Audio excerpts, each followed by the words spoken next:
السلام علیکم ورحمۃ اللہ وبرکاتہ۔ میرے محترم مسلمان بھائیو بہنوں، آج آپ کو شعب بنو حرام کی زیارت کراؤں گا۔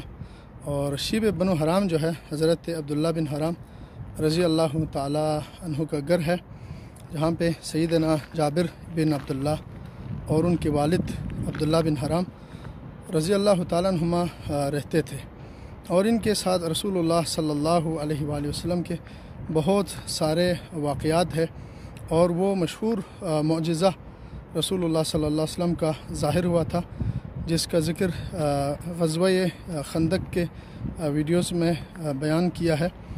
آپ اس میں دیکھ سکتے ہیں کہ رسول اللہ صلی اللہ علیہ وسلم کو حضرت جابر بن عبداللہ نے دعوت دی تھی، اور ایک چھوٹا بکری کا بچہ ذبح کیا تھا، اور تقریباً 2.5 کلو جو ہے جو پیس کر اس سے روٹی بنائی تھی۔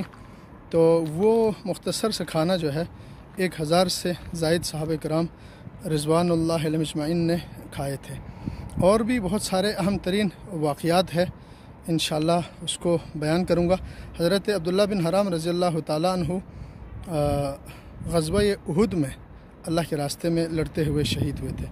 وہ لنگڑا تھا، ٹانگ سے معذور تھے، پھر بھی راستے اللہ کے راہ میں جہاد کے لیے آئے، تو اللہ کے رسول صلی اللہ علیہ وسلم نے فرمایا کہ آپ تو معذور ہو، اللہ تعالیٰ نے آپ کو گھر بیٹھنے کی اجازت دی ہے۔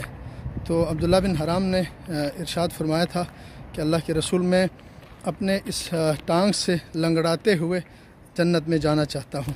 تو اللہ کے رسول صلی اللہ علیہ وسلم نے ان کو اجازت دی تھی، اور یہ غزوہ احد میں اللہ کے راستے میں شہید ہوئے تھے۔ یہ ہیں حضرت جابر بن عبداللہ رضی اللہ تعالی عنہما کا محلہ، اور یہاں پر ان کے گھر موجود تھے۔ حضرت عبداللہ بن عمرو بن حرام رضی اللہ تعالیٰ عنہ غزوہ احد میں شہید ہوئے۔ ان کے اوپر بہت قرضہ تھا۔ حضرت جابر رسول اللہ صلی اللہ علیہ وسلم کے پاس آئے اور کہا کہ اللہ کے رسول، میرے والد غزوہ احد میں شہید ہوئے ہیں، ان کے اوپر ایک یہودی کا 30 وسق کھجور جو ہے قرضہ ہے۔ ایک وسق امام ابو حنیفہ کے نزدیک تقریباً 195 کلو، اور دیگر فقہا کے نزدیک تقریباً 125 کلو ہے۔ تو 30 وسق جو ہے حضرت عبداللہ بن حرام رضی اللہ تعالیٰ عنہ پر قرض تھا۔ تو ان کی کھجور کی ایک باغ تھی، حدیث کی کتابوں میں ہے۔ تو حضرت جابر نے اس یہودی سے کہا کہ یہ کھجور جو ہے آپ پورا باغ کا پورا کھجور لے لیں، تو انہوں نے انکار کیا۔ وہ سمجھ رہے تھے کہ یہ 30 وسق نہیں ہوگا۔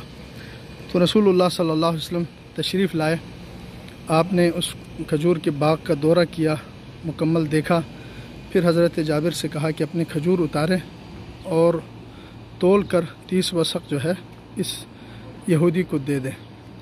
تو حضرت جابر رضی اللہ تعالیٰ عنہ فرماتے ہیں، میں نے پورا کھجور اتار کے تول کے اس کو دیتا گیا، اس کے 30 وسق پورے ہوئے، پھر 17 وسق جو ہے بچ گیا۔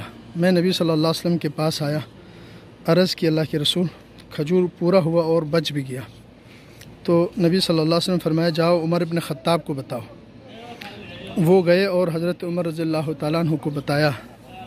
تو حضرت عمر نے حضرت جابر رضی اللہ تعالیٰ عنہ سے کہا کہ تمہیں پتہ نہیں تھا جب رسول اللہ صلی اللہ علیہ وسلم تمہارے باغ میں چل رہے تھے تو آپ صلی اللہ علیہ وسلم تمہارے لیے خیر اور برکت کی دعائیں کر رہے تھے۔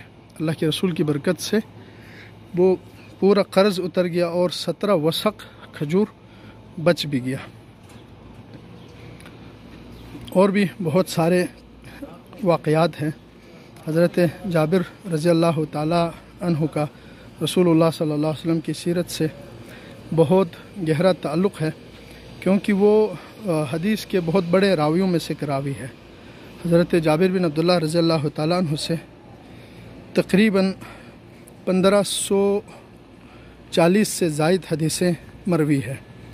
150 حدیثیں صحیح بخاری صحیح مسلم میں 150 سے زیادہ حدیثیں حضرت جابر رضی اللہ تعالیٰ عنہ سے مروی ہے۔ اللہ تعالیٰ ان سے راضی ہو، اللہ تعالیٰ ان دونوں کو جنت الفردوس میں اعلیٰ مقام عطا فرمائے۔